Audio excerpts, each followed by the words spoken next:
Hey everybody, Justin with Gro-Rite Garden, and today we're talking about how to grow green beans in raised beds. Let's jump in. So why should you even consider growing green beans in raised beds? It's simple. Raised beds offer several key benefits, like improved soil quality.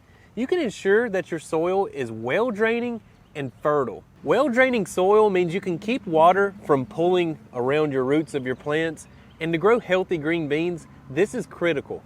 Raised beds also make planting and weeding and harvesting a breeze because it's less strain on your back. Also, raised bed gardening has never been easier thanks to Gro-Rite Garden raised beds because they can be assembled in less than 10 minutes, and that's all because they don't require you to have a tool bag.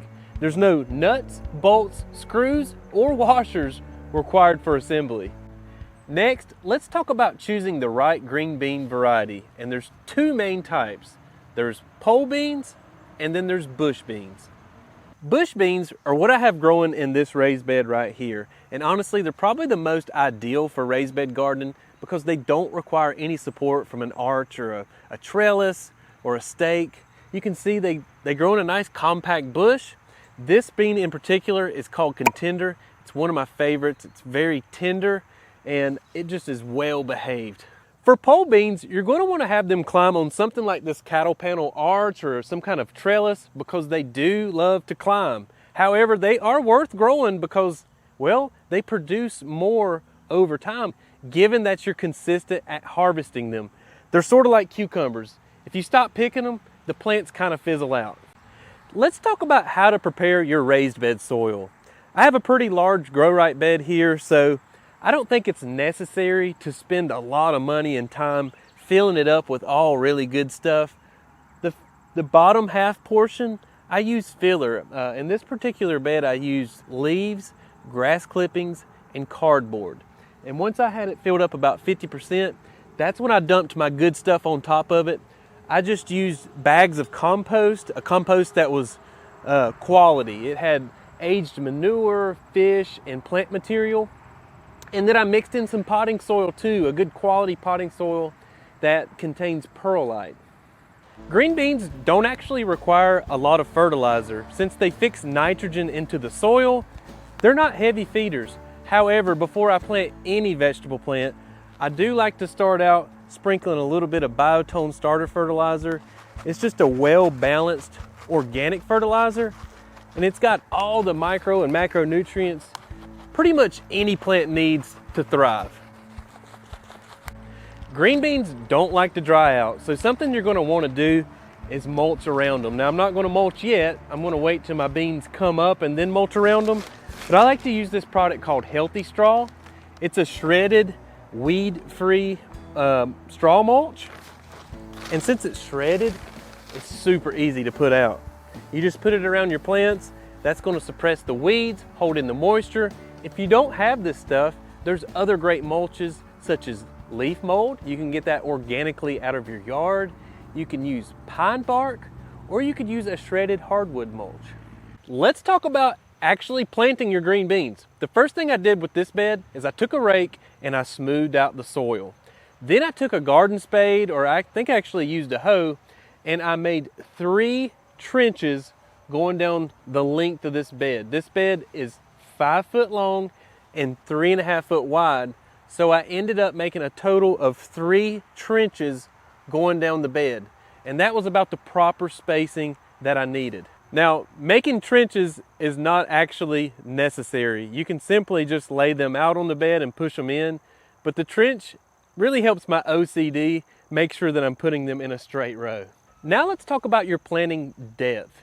You don't want to bury your seeds too far down. They only need to be about 1 inch deep. So if you're pushing them down, just push them to about your first knuckle of your finger. That is plenty. And if you're making trenches like I did, just make a very shallow trench. For bush beans, you're going to space them about every 3 or 4 inches. Now they're going to come up pretty thick like that if you have good germination, so you can thin them out later to make sure they're spaced about 5 inches apart. Now for pole beans, you're going to want to make them 6 inches apart.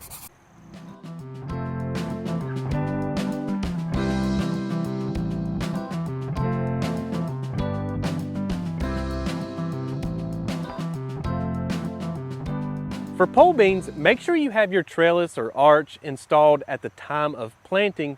You don't want to install it later because you could disturb the root system of your plants. And once your seeds are planted, make sure to water them in well and then keep the soil consistently moist. Let's talk about how to care for your green beans. And good news, green beans are relatively low maintenance. The main thing you got to do is keep them watered, keep the soil consistently moist, especially through the flower and pod development, like these are at. You can see I've got some pods right here, and I also have flowers. And those flowers are going to turn into these pods, so we can't let them dry out. To help your soil not dry out, you're going to want to apply the mulch like I was talking about earlier. I typically do this when my plants are about 6 to 8 inches tall. If you're growing pole beans, just make sure whatever you provided for them to climb on is sturdy enough to hold them.